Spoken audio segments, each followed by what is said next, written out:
राधे राधे आप सभी को। आज हम जानेंगे नवरात्रि के दिनों में माँ दुर्गा की पूजा करने की विधि और पूजा सामग्री के बारे में। तो चलिए शुरू करते हैं। हिंदू धर्म में शारदीय नवरात्रि का विशेष महत्व है। यह पर्व माँ दुर्गा की उपासना को समर्पित है। नवरात्रि के 9 दिनों में माँ दुर्गा के 9 अलग अलग रूपों की पूजा आराधना की जाती है।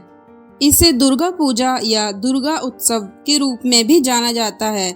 यह हिंदू धर्म के सबसे महत्वपूर्ण त्योहारों में से एक है। यह त्योहार माँ दुर्गा को समर्पित है। शारदीय नवरात्रि का त्योहार आश्विन मास के शुक्ल पक्ष की प्रतिपदा से नवमी तक मनाया जाता है। नवरात्रि में दुर्गा माँ की विधिवत पूजा और हवन किया जाता है।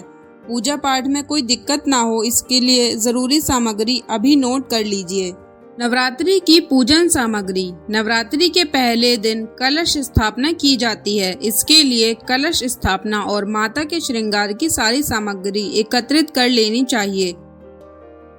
माता रानी की पूजा सामग्री में शंख, सिंदूर, रोली, कलावा, कपूर और धूप, लाल पुष्प या पुष्प हार, साबुत सुपारी, हल्दी की गांठ, पटरा, आसन, चौकी, पंचमेवा, जायफल और जावित्री, कमलगट्टा, बताशे, मधु, शक्कर, नारियल, गंगाजल आदि चीजों की आवश्यकता पड़ती है।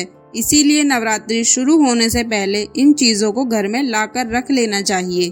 कलश पर रखने के लिए पल्लव की जरूरत पड़ती है। इसे पंच पल्लव के नाम से भी जाना जाता है।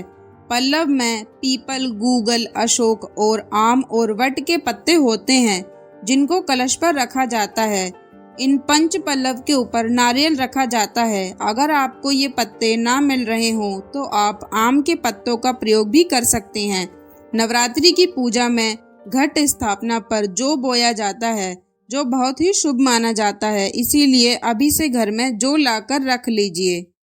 माता रानी के श्रृंगार की सामग्री। नवरात्रि में माता रानी को श्रृंगार की सामग्री अर्पित की जाती है। माता रानी को 16 श्रृंगार अर्पित करने से घर में सुख समृद्धि आती है।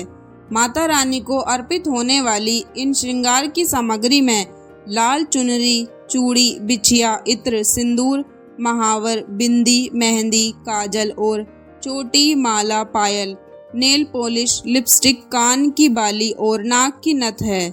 नवरात्रि पूजन में हवन की सामग्री। नवरात्रि में पूरे 9 दिन हवन किया जाता है। इसके लिए हवन कुंड, आम की लकड़ी, काले तिल, कुमकुम, चावल, जौ और धूप, पंचमेवा, घी, लोबान, लौंग का जोड़ा, गूगल, कमलगट्टा, सुपारी, कपूर और हवन में चढ़ने के लिए भोग की व्यवस्था पहले ही कर लेनी चाहिए। आइए जानते हैं कि नवरात्रि की पूजन विधि किस तरह की जाती है। सबसे पहले पूजा स्थान और माँ दुर्गा की प्रतिमा को गंगा जल से शुद्ध कर लेना चाहिए। इसके बाद माँ को चावल, सिंदूर, लाल पुष्प अर्पित करना चाहिए। माता रानी को फल और मिठाई अर्पित करनी चाहिए। इसके बाद धूप जलाकर पूजा की शुरुआत करें। नवरात्रि में दुर्गा सप्तशती का पाठ जरूर करना चाहिए। मान्यता है कि माता रानी इससे शीघ्र प्रसन्न होती है और भक्तों पर अपनी कृपा बरसाती है। माता रानी की पूजा के बाद अंत में आरती जरूर करें। इस विधि से हर दिन घर में माता के 9 अलग अलग स्वरूपों की पूजा करने से घर में सुख समृद्धि का आगमन होता है।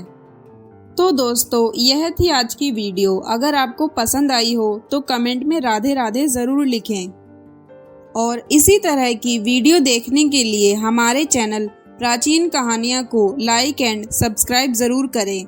राधे राधे।